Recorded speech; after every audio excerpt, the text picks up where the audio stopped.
this is the piece that started the whole Garden Obelisk DIY. This is video part 2. If you haven't watched the first one, go ahead and check the link in the description below. I will add it there so that you can see how my husband made the frame. I think he did a pretty good job explaining how he accomplished that, and it came out amazing in my opinion. So let me tell you a little bit about this piece. I found this at Hobby Lobby last year.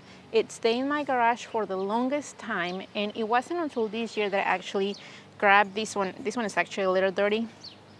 This is the one that has been in the birth bath. I like it there. I think it looks pretty good. You saw it in the garden tour video. However, I kept looking at it and I realized this is a perfect piece to have on top of an obelisk. So I went online and I checked a bunch of tutorials on how to do that. There are a lot of amazing tutorials out there that you can follow.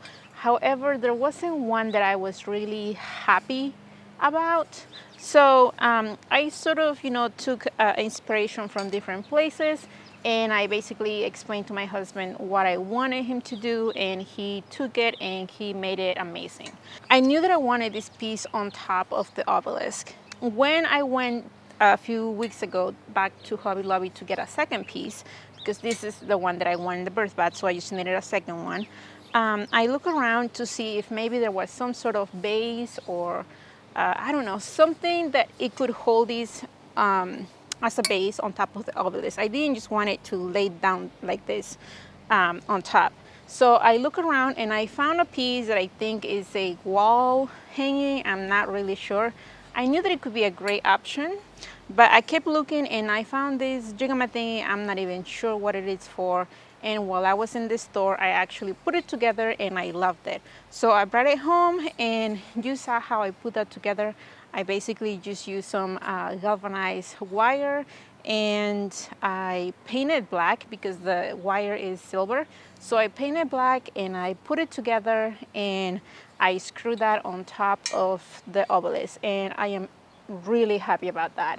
Choosing the color of the obelisk was probably the hardest part because I wanted all the colors. First, I started with a dark antique green. Then I moved into, no, we're going to do this maybe like a sort of like a gray hue. Then I completely scratched that and I decided to use a color that I already had. And I have that actually for the door of my garage, and I love that color. I went back for a gallon.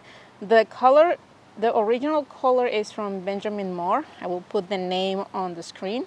So I just took it to Sherwin-Williams and they matched that color to perfection. I painted that, I gave it 2 coats, and obviously, as you saw in the video, it is really windy today. So I was fighting with that. I honestly did not know it was going to be this windy today. Otherwise, I would have waited a couple more days. But it is what it is. I got it done, and I gave it 2 coats, and I think it looked great. And once it was put together with the color and the top, I felt like it was missing just something on the side of the legs. So I went back to Hobby Lobby again. No, I don't work for them. I just, they're just around the corner from me. And I kind of walked around and I was just looking for something. And I went in the area where they have all these doorknobs. I think what I got is some sort of cabinet knob. I'm not really sure, but that just fits the sides of the obelisk to perfection, in my opinion. So I got those on, and I honestly think they came out pretty good. I wanted to use some sort of black wire to make the actual trellis part for the plants to guide themselves, but I figured that the wire was just going to be too much of a risk when I have the branches or the vines going there. If we have a really big wind, then they might break. The wire might actually break the vines. So I went for some sort of string, like a thick string, and that's actually holding pretty well. I will show you on the screen what I got, and I only used 1 package of these. I got 2 just in case, but nothing fancy there. And the first video you watch how my husband attached in the inside of the obelisk, he attached some screws 12 inches from each other. And what I did was just basically go in a diagonal zigzag motion, just attaching the string onto the screws, and that was pretty easy to do. To attach the top of the obelisk, I just used some black screws that I had around, and I just attached that to the top. It was, honestly, it was pretty easy. I have been working almost all day on this thing, and I am excited to be done with it. There is no way that I can move it where I want it to be, but hopefully my husband will help me with this once he gets home, and I'm excited. I know that my husband is not the biggest fan of this color, but it's fine. I might change it next year, who knows. I honestly really love how it came all together.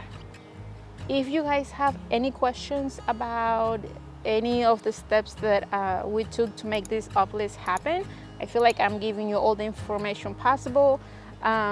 Just let me know in the comments below and I'll do my best to answer it. Thank you again for being here, and until the next video, you guys.